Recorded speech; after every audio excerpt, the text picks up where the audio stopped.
자, 구약성경 687페이지 역대기하서 24장의 말씀을 볼 차례입니다.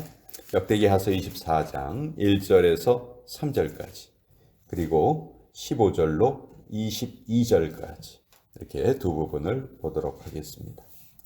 먼저 역대기하서 24장 1절부터 3절까지 우리 같이 읽도록 하겠습니다. 시작. 요아스가 왕위에 오를 때 나이가 7세라. 예루살렘에서 40년 동안 다스리니라. 그의 어머니의 이름은 시비아요 부엘세바 사람이더라. 제사장 여호야다가 세상에 사는 모든 날에 요아스가 여호와 보시기에 정직하게 행하였으며 여호야다가 그를 두 아내에게 장가들게 하였더니 자녀를 낳았더라. 15절부터 22절까지 읽겠습니다. 시작. 여호야다가 나이가 많고 늙어서 죽으니 죽을 때 130세라.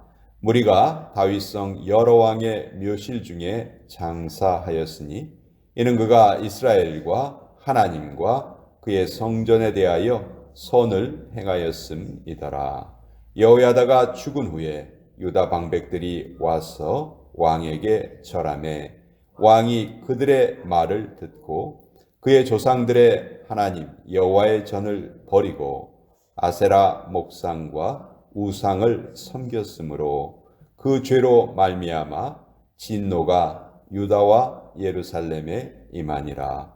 그러나 여호와께서 그들에게 선지자를 보내사 다시 여호와에게로 돌아오게 하려 하심에 선지자들이 그들에게 경고하였으나 듣지 아니하니라. 이에 하나님의 영이 제사장 여호야다의 아들 스가랴를 감동시키매 그가 백성 앞에 높이 서서 그들에게 이르되 하나님이 이같이 말씀하시기를 너희가 어찌하여 여호와의 명령을 거역하여 스스로 형통하지 못하게 하느냐 하셨나니 너희가 여호와를 버렸으므로 여호와께서도 너희를 버리셨느니라 하나 무리가 함께 꾀하고 왕의 명령을 따라 그를 여호와의 전 뜰 안에서 돌로 쳐 죽였더라. 요아스 왕이 이와 같이 스가랴의 아버지 여호야다가 베푼 은혜를 기억하지 아니하고 그의 아들을 죽이니 그가 죽을 때 이르되 여호와는 감찰하시고 신원하여 주옵소서 하니라. 하나님의 말씀입니다. 아멘. 자, 우리 한국 드라마에도 사극을 보면 자주 등장하는 그런 이야기들이 있죠. 현실에 있었던 일인데 어떻게 보면 드라마보다도 더 드라마틱한 그런 이야기들이 있습니다. 우리 장희빈 이야기라든지 사도세자 이야기라든지 명성황후 이야기라든지 이런 것들은 사극을 통해서 계속 리메이크되고 또 그만큼 그 스토리가 흥미있고 또 재미있기도 하고 아주 그냥 사람들을 이렇게 푹 빠져들게 하는 그런 이야기입니다. 남유다의 역사에서 그런 비슷한 이야기가 하나 있는데 바로 이 요아스가 왕이 된 이야기입니다. 요아스가 왕이 되기 전에 어떤 일이 있었냐 하면 북이스라엘의 아합과 이세벨의 딸 아달랴가 남유다로 시집을 옵니다. 여호사밧의 아들과 결혼을 해요. 그래서 아들을 하나 낳았습니다. 자, 그 아들이 북이스라엘의 사실 북이스라엘이 자기의 어떻게 보면 외갓집이죠. 그렇죠? 자기 어머니가 지금 북이스라엘 여자예요. 아달랴가 시집을 와서 아들을 낳았어요. 그러니까 아달랴의 친정이 지금 북이스라엘이란 말이에요. 그래서 남유다의 왕이지만 외갓집을 이제 방문을 한 거예요. 근데 그때 북이스라엘에 어떤 일이 일어나냐 하면 예후라는 한 인물을 하나님께서 준비하셔서 아합과 이세벨 가문을 완전히 심판을 하십니다. 그러니까 예후의 혁명이 일어나서 북이스라엘에서 왕조가 바뀌는 사건이 일어나는 거예요. 근데 그때 남유다의 왕이 하필 그 시절에 그 시기에 북이스라엘을 방문해요. 그래서 예후가 이 둘을 다 죽여버려요. 북이스라엘의 왕도 죽여버리고 남유다의 왕도 죽여버립니다. 괜히 외갓집에 갔다가 죽임을 당한 거예요. 자, 아달랴 입장에서는 자기 아들이 자기 친정에 갔는데 죽어버렸어요. 그때 아달랴가 어떻게 하냐 하면 그 자기 아들의 또 아들이 있잖아요. 그 손자들을 다 죽여버립니다. 다 죽이고 자기가 남유다의 왕이 돼요. 그러니까 남유다도 이제 바알과 아세라를 섬기는 그런 나라로 만들기를 원했던 거죠. 자, 다윗에게 이어지기로 했던 그 왕실의 계보가 끊어질 위험에 처한 겁니다. 그렇지만 하나님께서는 이때 그 아달랴의 손자 중에 한 명을 아주 극적으로 구출을 하게 하세요. 그 요아스라는 인물인데 이 요아스의 고모가 그러니까 아달랴의 그 딸은 아니고 그 다른 그 여인의 딸이었는데 그 고모 역할을 하는 여자죠. 이 여호야다라는 이 제사장의 부인이었어요. 이 여호사밧이 이 고모가 이 요아스를 한 살짜리 요아스를 극적으로 구해가지고 어디에다 숨겨 키우냐 하면 성전에서 숨겨 키웁니다. 6년을 거기서 키워요. 자, 말이 6년이죠, 여러분. 그 6년의 기간 동안 얼마나 조심스러웠을까요? 발각되면은 그냥 죽는 거죠. 그렇죠? 그 6년의 기간 동안은 아달랴가 지금 여왕이 되어서 남유다를 영적으로 마음대로 회파하고 있었던 그런 시절이었어요. 그렇지만 하나님께서는 이 요아스를 남겨놓으시고 요아스가 7살이 되었을 때 제사장 여호야다가 이제 이 요아스를 다시 왕에 앉힙니다.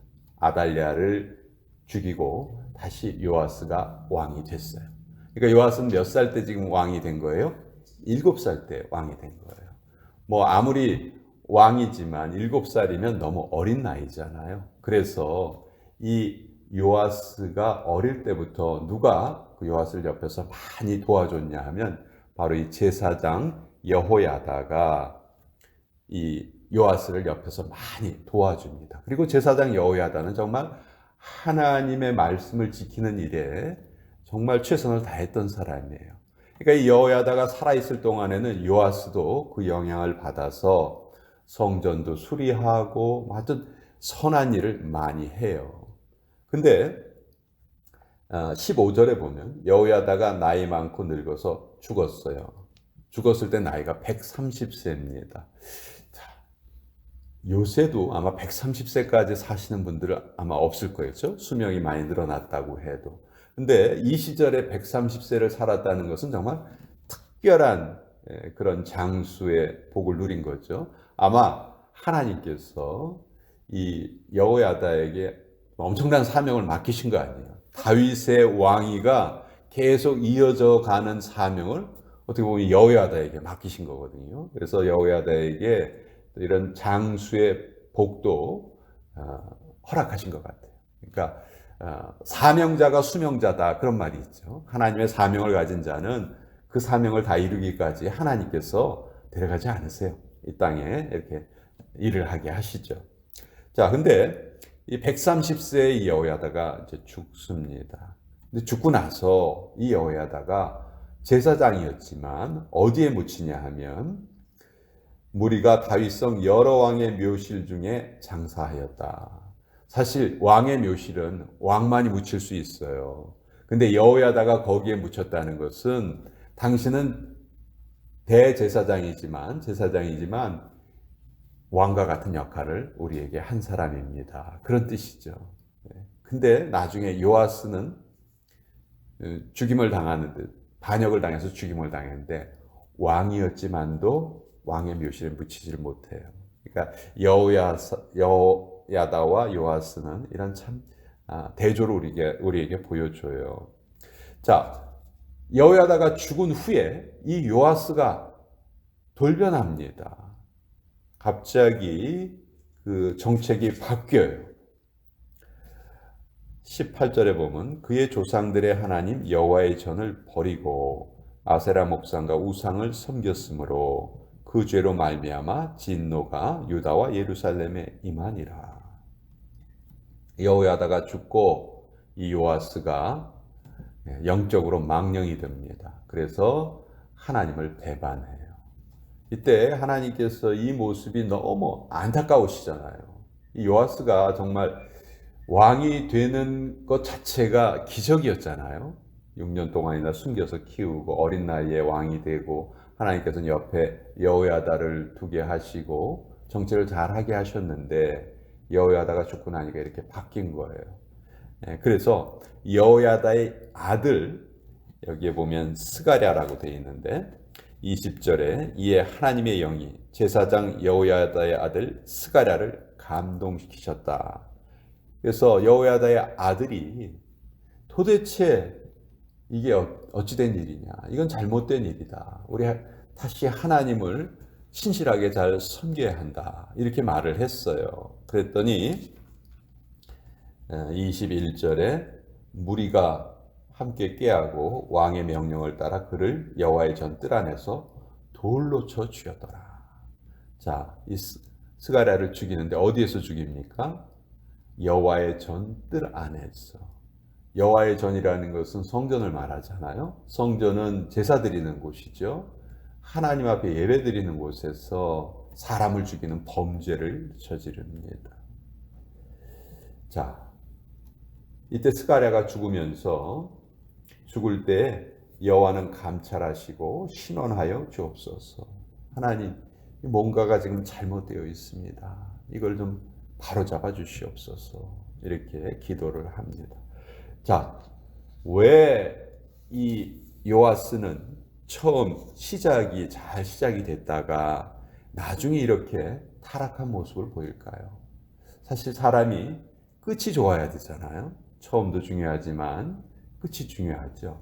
물론 처음부터 끝까지 다 이렇게 신실하게 살면 그거보다 좋은 건 없지만 어떤 면에서는 시작보다도 끝이 더 소중하다. 우리가 인생의 마무리를 잘해야 되는데 요아스는 정반대로 마치 사울 왕처럼 처음에 잘 시작했다가 나중에 너무 이렇게 잘못된 모습을 보여줍니다. 왜 이렇게 변질이 되었을까? 첫째는 사람에 따라서 좌우되는 그런 헌신이었기 때문이다. 여호야다가 살아있을 때에는 최고의 헌신을 했지만 여호야다가 죽은 다음에 변질이 되잖아요. 그러니까 이것은 자기의 어떤 하나님을 믿는 믿음에 의해서 헌신이 이루어진 것이 아니고 옆에 있는 사람에 따라서 헌신이 이루어졌다는 것이죠. 자, 이런 사람을 따르는 헌신은요, 결코 자원하는 헌신이 될 수가 없습니다. 그냥 그 사람의 눈치를 보는 그런 것에 불과한 것이죠. 그리고 결정적으로 은혜를 잊어버린 사람입니다. 은혜를 망각했어요. 여호야다가 누굽니까? 자기를 죽음에서 건져준 사람입니다. 생명의 은인입니다. 그렇죠? 그리고 자기가 어렸을 때 왕이 되었을 때 자기를 옆에서 잘 도와준 사람이에요. 자, 그런 사람의 아들을 하나님의 전 안에서 돌로 쳐 죽였다. 이거는 정말 사람이 해서는 안 되는 일이죠. 보통 인간의 탈을 쓴 이런 표현을 하잖아요. 정말 해서는 안 되는 일. 결국 우리가 믿음에 변질되지 않기 위해서는 처음과 끝이 다 동일하게 신실한 모습을 유지하려면은 결코 사람을 의지해서는 안 되겠다. 내 옆에 있는 사람에 따라서 내 신앙의 모습이 변해서는 안 되겠다. 사람이 아닌 하나님만 의지하고 또 그 하나님을 섬기는 마음이 자원하는 마음으로 섬겨야지. 누구에게 보이기 위한 섬김이라든지 어떤 복을 얻기 위한 섬김이라든지 그런 것은 절대로 해서는 안 되겠다. 결국 이 요아스는 나중에 신하들에 의해서 또 죽임을 당합니다. 신하들에 의해서 죽임을 당하고 왕의 묘실에도 다윗성에는 장사하였지만 왕의 묘실에는 장사되지 못했다. 그러니까 성경은 이 여호야다와 요아스를 비교합니다. 요아스는 왕이었으면서도 왕의 묘실에 묻히지 못했다. 여호야다는 왕이 아니었지만 왕의 묘실에 묻혔다. 이 두 사람의 삶을 비교하면서 우리에게 깨우침을 주시는 그런 내용이 오늘 역대하서 24장 말씀이었습니다. 자, 오늘도